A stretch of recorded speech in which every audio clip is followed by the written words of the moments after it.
Hi everyone. Now I am going to explain few numericals in module 5 kinematics. So we shall see few problems related to kinematics. So the first problem is a body is moving with a velocity of 2 meter per second. After 5 seconds the velocity of body reaches 6 meter per second. Find the acceleration of the body.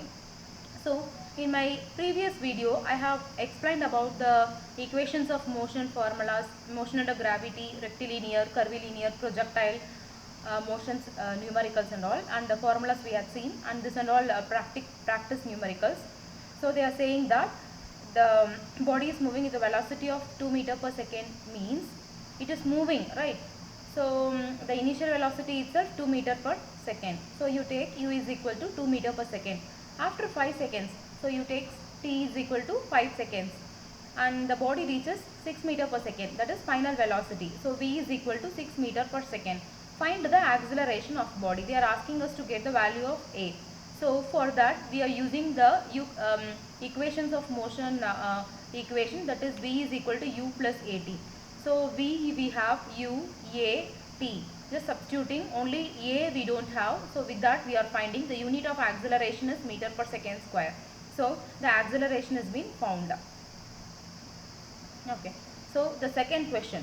A motorist is traveling on a straight road at a speed of 10 meter per second. So yeah, they are saying that the initial velocity itself 10 meter per second. The speed, say c, initial velocity they have given us 10 meter per second.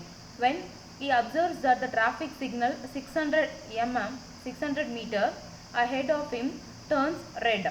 So they have given some distance. So you can take it as x is equal to 600 meter, right? Turns red. The traffic light is timed to stay red for 15 seconds. So it is timed for 15 seconds. So take t is equal to 15 seconds. If the motorist wishes to pass the light without stopping, just as it turns green again, then find uniform acceleration of the motorist, speed of the car as it passes the traffic light. So these two things we have to find.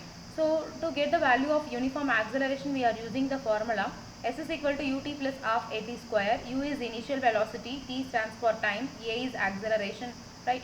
So we have this s, u, t and yes, except a we have everything. So you can find a uniform acceleration easily. Unit is meter per second square. So it has found that 4 meter per second square. And they are telling us to find the speed of the car as it passes the traffic light. Speed of the car we can get it through the equation v is equal to u plus at, because like the speed of the car means it's like initial velocity it's not going to change. The final velocity only will be changing. So you can use this formula, and if you find the value of v, then it satisfies the answer for the second sub question. So v is equal to u plus at, just do it. So u is 10 already given, a we have found, t already given. So we have finally got 70 meter per second, right? So the next question is, two cars P and Q accelerates from a standing start. See, from standing start the acceleration of P is 1.3 meter per second square. So they are saying that there are two cars P and Q accelerates and from a standing start the acceleration of P is 1.3 meter per second square, means the acceleration of P they have given. So you just classify and write car P, car Q. So for car P the acceleration is 1.3 meter per second square and that of Q is 1.6 meter per second square. Just note it down. A is 1.6 meter per second square. If Q was originally 6 meter behind P, so they are saying that Q is 6 meter behind P. How long it takes to overtake P, right? So we have to find. So we can assume the time taken as t by the car Q to overtake P. Okay, and let us assume s, distance travelled by the car P. Then the distance travelled by Q as s plus 6, because it is said that Q was originally 6 meter behind P. So you just take Q is s plus 6. Since you are taking P as s, Q is s plus 6. Okay. So for car P they have given the acceleration. So for the distance travelled, s is equal to like we are just taking that half at square, right? Ut plus half at square, and it's saying that there is no initial velocity, right? So just we are taking and we are getting that, see, if it is uniform distance traveled means you can take like this, and S is equal to half AT square, just substitute it, so you will get the value of S. And again for car Q also the same thing, S is equal to half GT square, because the initial velocity is 0, so we are just nullifying that particular like concept, and by equating this both we will get the answer for T, right. The next one is, a body is rotating with an angular velocity of 6 radian per second, right. Initial velocity, it means at the in the equations of motion, rectilinear motion we will take as u, in the curvilinear motion you need to take omega naught, right. And after 5 seconds the angular velocity becomes 15 radians per second. So the final velocity which we used to take as v, we need to take the initial final velocity of angular terms in terms of omega. So omega is 15 radians and omega naught is 6 radians per second. Time taken is 5 seconds. So let the alpha be the angular acceleration, because they are asking to determine the angular acceleration of the body. So just put down in the formula, omega is equal to omega naught plus alpha t.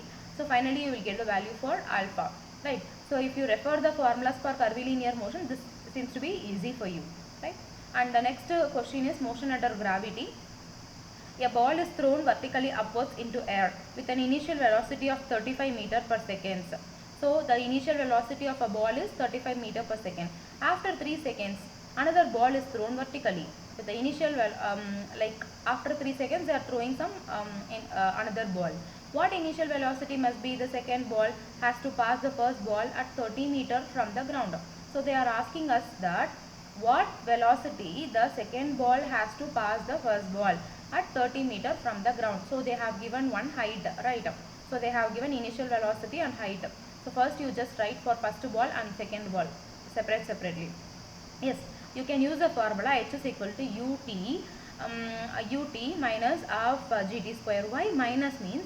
When it is against the ground, see, acceleration due to gravity will be towards the ground. When you are just putting it upwards, it's against the ground means then it is negative, right. If you have seen the motion under gravity formulas in my previous session, it will be easy for you to solve this numerical. Minus half gt square. So u you have got and h you have got, but t we don't have, right, because for second ball they have given the hint that after 3 seconds of the first ball only the second ball is thrown. So the second ball time will be the first ball time minus 3 seconds, right. So first ball time is not known, so just keep it as t, and g is 9.81 meter per second square. Just substitute it, so you will get the value of t. So it is said in the question, after 3 seconds another ball is thrown, right. So for the second ball, the first ball timing minus 3 seconds. So t is equal to that particular time, and just substitute it that s is equal to ut. Yes, s is equal to ut, and while you are substituting, like you will get the s is equal to ut minus half gt square. When you substitute, you will get u2 answer, that is the velocity, right. So you will get through this. So we'll proceed with another numerical. Okay, in my next session I will explain the further more numericals. Thank you all.